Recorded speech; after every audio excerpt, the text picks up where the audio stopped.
আসসালামু আলাইকুম এভরিওয়ান, কি অবস্থা সবার, কেমন আছেন সবাই? আশা রাখি সব অনেক বেশি ভালো আছেন। And welcome to my official YouTube channel Tawhid Sharif and you are watching me. Actually guys, আজকে ভিডিওটা কি নিয়ে অলরেডি আপনারা থাম্বনেল এবং টাইটেল থেকে বুঝেই ফেলেছেন। তো আজকে ভিডিওটাতে গাইস আমি আজকে বলবো আপনার সুজুকি কোম্পানির ফ্রি সার্ভিস, একদম ফুল অথেন্টিক এবং অনেস্ট রিভিউ। এই ভিডিও দেখার পরে আমাকে বললেন না যে আমি সুজুকির উপরে উঠা পড়ে রাখছি, ব্যাপারটা আসলে এমন না। তো অলরেডি গাইস আপনাদেরকে আমি শো করি। তো বেসিক্যালি একটু আমার সাথে আসবো। তো গাইস দেখতেই পাচ্ছেন আপনারা, এখানে হচ্ছে সুজুকি সার্ভিস বুকটা, এটা আপনারা দেখতেছেন।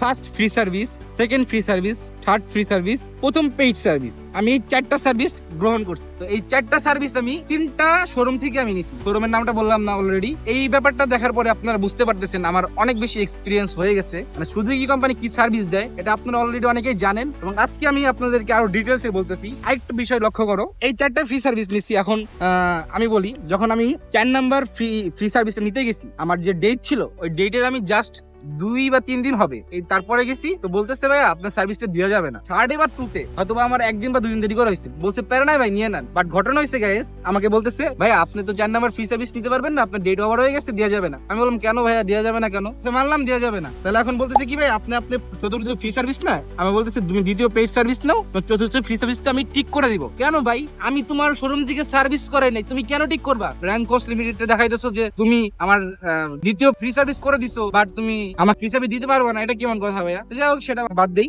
আমার ফার্স্ট ফ্রি সার্ভিসে যাই, ওই ওদের একটা টেকনিশিয়ান করে কি আমাকে বলে একটু কাছে আসো, ক্লোজ আসো, এখানে একটু ফোকাস করো। ওরা এখানে একটা গ্যাস কিট ইয়ে থাকে, ইঞ্জিন পাইপ আছে, একটা রাবার থাকে, যে এই রাবারটা, ঠিক আছে, এই রাবারটা থাকে মেবি আমার মনে হয় ওরা খুলে রাখছিল। তো গাইস তারপর আমাকে বলতেছে যে ভাইয়া আপনার এই রাবারটা নাই, আপনার রাবার চেঞ্জ করতে হবে। আমি বললাম আচ্ছা ভাইয়া রাবার চেঞ্জ করবো, এটা কি আপনাদের সময় কিনতে পাওয়া যায়? বললো না কিনতে পাওয়া যায় না, বাট আপনাকে আমি ম্যানেজ করে দিতে পারবো। ওই সার্ভিস সেন্টারের যে সার্ভিস করে উনি আমাকে বলতেছে আপনাকে 100 টাকা লাগবে। এখন বলতে পারেন 100 টাকার জন্য আমি ছোট লগি করছি, ব্যাপারটা ম্যাটার এইটা না ভাই, 100 টাকা কোনো ম্যাটার না। তো আমার বাইকের জন্য আমি যদি প্রয়োজনীয় জিনিস হয় আমি 2, 4, 5, 10 হাজার টাকা দিতে পারবো, এটা যদি বাইকের জন্য প্রয়োজন হয়। যেহেতু সুজুকির কাছে ওই রাবারটা পাওয়া যায় না, আমি তারপরে 60 ফিটের শোরুম, তারপর আরো অনেকগুলো শোরুম আছে, সেখানে কন্ট্যাক্ট করছি, ভাই আপনাদের কাছে কি গ্যাস কিটটা পাওয়া যায়? বলতেছে না ভাই এটা পাওয়া যায় না। উনি আমাকে বললো আমি আপনাকে ম্যানেজ করে দিলাম। আমি কিভাবে ম্যানেজ করবেন? তাহলে বুঝেন, এখানে অলরেডি ওরা করছে কি, সার্ভিসে যখন গেছি এই গ্যাস কিটটা খুলে রাখছে, খোলা পরে আমাকে বলতেছে ভাইয়া এটা আপনাকে দিতে পারবো। তার মানে কি আমার জিনিস আমার দিবে, আমার কাছ থেকে টাকা নিবে। কি লেভেলের সিস্টেমই করছে বা ছোট লোকই করতেছে বুঝেন। তো এটা আমি কমপ্লেন করলাম, কমপ্লেন করার পরে আমাকে বুঝাইলো সরি ভাইয়া ব্যাপারটা সরি। আরেকটা বিষয় শেয়ার করি, আমার এই বাইকটা যখন আমি ফার্স্ট ফ্রি সার্ভিস নিয়ে যাই, ফার্স্ট ফ্রি সার্ভিস, তখন গাড়ির ব্রেকিং পিরিয়ড শেষ হয় নাই, গাড়ি কেবল চলছে কত 300-400 কিলোমিটার হবে। বাট তার আগে যেটা বলতেছিলাম, যখন আমি ওইটার জন্য টাকা দিই নাই, বলছি না ভাই আমি এখন এখান থেকে লাগাবো না, আমি বাইরে পরে লাগাবো, তখন আমার বাইক যখন সার্ভিসিং করে, মানে ওই সময় আরপিএম ফুল টোটাল ধরে রাখছে, আমার গাড়ি ব্রেকিং পিরিয়ড শেষ হয় নাই, ফুল ধরে রাখছে। তখন তো মাথা পুরো হিট হয়ে গেছে, বাইক কিনবে ভাই আমার বাইকে ব্রেকিং পিরিয়ড শেষ হয়, তুই কেন ফুল ধরে রাখলি? মানে ওদেরকে আমি টাকা দিই নেই, মানে ওর কাছ থেকে নেই না, ওইটা হয়তো এর আগে দিতে পারে, আমার ধারণা যতটুকু। পরে আমি তো মানে ওর সাথে অনেকটা গ্যাঞ্জাম তৈরি হয়ে গেছে। পরে শোরুমের যে ম্যানেজার ছিল ওনাকে বললাম, উনি আমাকে মানে বিষয়টা ছলিম বুঝ দিয়ে বুঝাই দেওয়ার চেষ্টা করলো। এই তো আর সুজুকি সম্পর্কে আমার কি ধারণা আমার হয়ে গেছে। মানে এক কথায় বলতে গেলে সুজুকি যে সার্ভিস, এটা খুবই জঘন্য জঘন্য জঘন্য। এবং সুজুকি যদি এটা কেউ দেখে থাকেন, অবশ্যই এই যে আপনারা এইসব ছোটখাটো বিষয়ে নজর দেন, এবং আপনাদের যারা কাস্টমার বেজ আছে এদেরকে আপনারা মানে বেটার সার্ভিস দিয়ে ট্রাই করেন, তাহলে দেখবেন কি সুজুকি মানুষ যেহেতু কিনে, বাট একটা সময় সুজুকি সার্ভিসের জন্য মানুষ না কিনতে পারে। যেহেতু 250cc আসছে, বাট আমার এতটা আগ্রহ নাই। এই 4টা সার্ভিসের এক্সপিরিয়েন্স থেকে বলতে পারি মানে সুজুকির সার্ভিস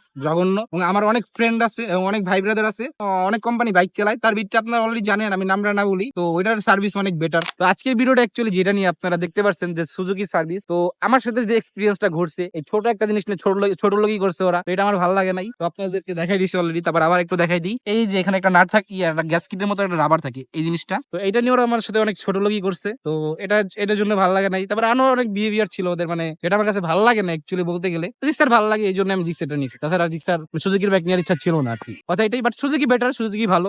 আই হোপ সব শোরুম মানে খারাপ তেমনটা না, সুজুকির অনেক শোরুম আছে, অনেক ভালো, আমি এটা বলেও দিলাম। এবং আমি একটা লাস্ট একটা ঢাকা থেকে একটা সার্ভিস করাইছি এক জায়গা থেকে, তো ওইটা সার্ভিস মোটামুটি সন্তোষজনক ছিল। তো এটা হচ্ছে বিষয়। সবগুলা যে খারাপ ব্যাপারটা এমন না, বাট কিছু কিছু বাট অনেকগুলাই হচ্ছে অনেক বাজে পরিস্থিতি। র্যাঙ্কনস বা এরকম হয়তো বা হইতে পারে, র্যাঙ্কন লিমিটেড কোনো ভাই বা সুজুকির কোথাও কেউ যদি ভিডিওটা দেখে থাকেন, অবশ্যই আপনাদের এই ছোটখাটো বিষয় নিয়ে আপনাদের এটা অনেক আপডেট করার প্রয়োজন আছে, আমি যেটা মনে করি। এবং ম্যাক্সিমাম বাইকারদেরই ওপিনিয়ন, আপনার ইউটিউবে যান, অনেকগুলা ভিডিও দেখেন, প্লাস অনেকগুলা রিভিউ দেখেন, আপনারা বুঝতে পারবেন যে সুজুকির সার্ভিস অ্যাটলিস্ট কি কোয়ালিটি বা কি মানুষ রিভিউ দেয়। আমি তো একা না, মানে সবাই আছে, আপনারা এটা জানতে পারবেন বা বুঝতে পারবেন এটা যদি দেখেন। তো অলরেডি আমার বরাবরের মতো আসি হচ্ছে বাণিজ্য মেলার মাঠ, মানে পুরানো বাণিজ্য মেলা যেখানে হইতো এখানে। তো অলরেডি আমার ফ্রেন্ড তো আছে, আপনারা দেখতে পাচ্ছেন লাস্ট ভিডিওতে ছিল। এই কি অবস্থা তোমার? এই তো। তোমার কিছু অপিনিয়ন আছে এটা নিয়ে? না, আজকে আর ওপিনিয়ন না বলে, আজকে ওপিনিয়ন বললে হয়তো একটু গালাগালি খেতে পারবে। আচ্ছা ঠিক আজকের আছে, ওপিনিয়ন না বলে। ওকে ডান, ঠিক আছে। অলরেডি আমার ফ্রেন্ডকে একজন কমেন্ট করছে লাস্ট ভিডিওতে, আমরা বলি ইয়ামাহা দালালি করি, বাট প্যারা নাই গাইস, আপনারা যেটাই বলেন সত্য সবসময় সত্যই হবে। তো দ্যাটস ইট গাইস, আজকে ভিডিও ছিল এই পর্যন্তই। দেখা হচ্ছে পরবর্তী আরেকটা ইন্টারেস্টিং ভিডিও নিয়ে। ততক্ষণ পর্যন্ত সবাই ভালো থাকবেন, সুস্থ থাকবেন। আল্লাহ হাফেজ। আল্লাহ হাফেজ।